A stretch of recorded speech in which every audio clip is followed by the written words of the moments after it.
Bagaimana? Tapi mudah-mudahan janganlah. Ini agak angin.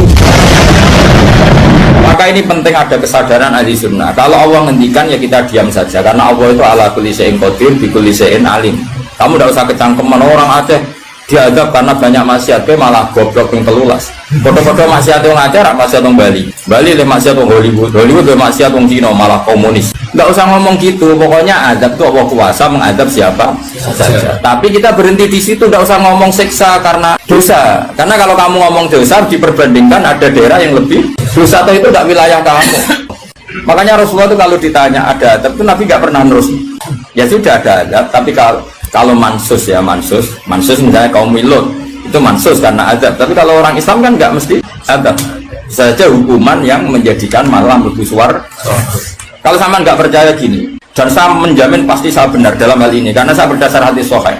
Sama-sama adab, misalnya orang tenggelam, banyak kan orang mukmin disifati Nabi itu mati syahid. Kalau tak lawan nak sing darane wong Aceh aku mesti adab. Tak lawan dunia akhirat. Selain wong sombong berarti kamu maca hadis. Coba Nabi beberapa kali ngendikan umatku sing syahid itu sekian termasuk sing mata hori kon sing mati tenggelam. Artinya ada bentuk hori yang justru syahid. Kecangkeman dulu tahu ngaji kecangkeman. Oh tak lawan dunia akhirat. Karena sok sucinya. Sudah kita baca ayatnya berarti fayuh rikokum saja, soal bima kafartum itu otoritasnya wilayahnya Allah Subhanahu wa taala. Dosa suci do cangkeman. Oh tak lawan tenan. Nek wong pun bis warga aku usul pangeran. Ampun Gusti. Ini pun nate ngenyek tiang sak provinsi. Sok sucinya. Lo coba ya. Banyak orang mati divonis, misalnya kamu, wah itu krono adab. Ternyata Nabi ngendikan maktun wong loro weteng syahid, gharik syahid, mahdum syahid. Orang yang mati kerubuhan, kan kita tidak pernah tahu. Ya sudah, bodoh-bodoh tidak pernah tahu, pakai yang husnul khotimah saja, pakai yang husnudzon saja. Seorang lagi ini penting saya utarakan. Jadi Allah saja yang Tuhan ngendikan itu potensi. Saya pastikan lah. Kita semua kenal Allah yang warahmati wasiat. Nabi berkali-kali ngendikan inna rahmati sabaqat ghadab. Sebagian riwayat bukan sabaqat, ghalabat. Setiap rahmat itu pasti mengalahkan adab. Artinya gini, kalau ada potensi adab, ya kita milih itu bentuk rahmat saja dulu, karena itu yang mesti menang.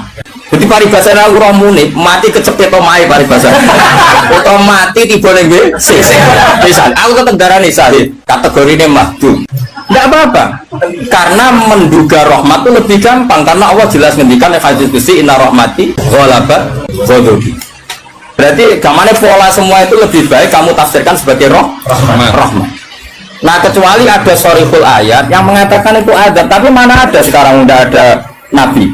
Misalnya kaum Lut kan Allah jelas-jelas ngendikan itu karena adab, ya sudah kita ikut mengatakan adab. Tapi kalau yang orang Aceh, orang mana-mana kan tidak ada ayatnya. Jelas ya? Iya. Mulane sing apik itu ngaji sing tenanan. Loh, kalau kaum Lut kan binasillah misalnya fijarlah kada terus Allah ngendikan karena adab. Ya sudah kita ikut tentang kaumnya Nabi Lut. Tapi sekarang saya misalnya ada orang punya penyakit homoseks, kemudian dia kena adab. Ya sudah itu sanksinya Allah. Bisa saja adab ini kalau dia mukmin kafarah betul. Memang ya adab tapi oleh Allah dihitung kafarah dan itu hadis sahih. Tidak ada seorang mukmin yang punya dosa kecuali nanti dia kena masalah, nanti kena riu atau kesandung dari Nabi dan itu nanti jadi kafarah. Jadi saya pastikan fayuhriqakum bima kafartum itu untuk konteks orang mukmin kamu baca separuh saja sudah Allah itu mampu menenggelamkan kalian. Tapi khusus orang mukmin khitabnya jangan bima kafartum kan kita tidak kafir. Loh, kalau Allah kan maha tahu sehingga Allah berhak menghentikan bima kafartum berdoa kafir.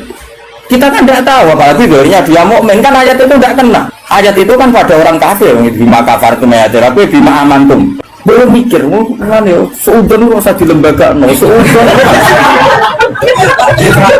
Belum seudon kok dalil. Bisa ada panggungnya dia. Mau seudon siril elek, mau seudon lo dikai panggung. Aja bisa. Belum seudon lo di lembaga, no. Musa lawan yakin punya. Bahaya itu bahaya sekali. Orang bahaya sekali.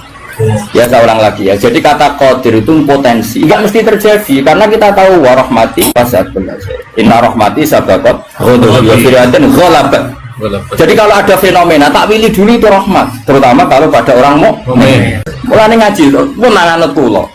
Fayukhriqakum bima kafartum. Sing berhak ngendikan bima kafartum iki sapa arep pengira.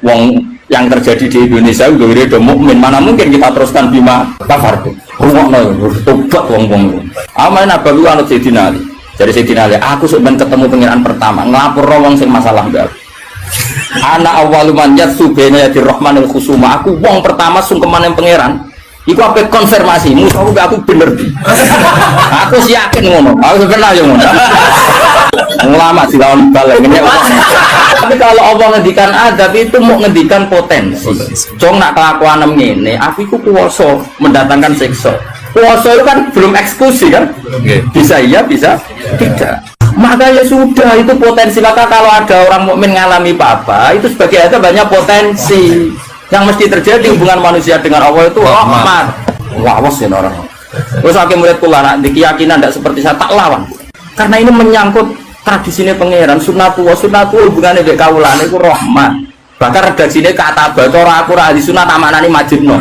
mari ahli sunnah nadarani Allah ora wajib nglakoni apa ya ono wae maksudnya kok yo wis jelas istilahnya kan kata barok hukum ala nafsi cuma kita sebagai ahli sunnah manjen mengatakan Allah itu tidak wajib melakukan apa saja tapi Allah sendiri mengistilahkan dirinya pasti mewajibkan pada dirinya melakukan rahmat hubungan wong mukmin be Allah itu yakini hubungan sing baik mergo Allah ngendikan de kata barok hukum ala nafsi rahmah sebagian wassalamu ala manit tabal jadi ambrono wong mukmin hubungannya ambil Allah itu untuk salam paham ya soal nanti ada salah-salahnya itu ya mesti wong ya salah aku rasa bukan kandani macam kita pakai aku rasa kecangkeman didali sudah jelas Qurannya gini di Quran tinggi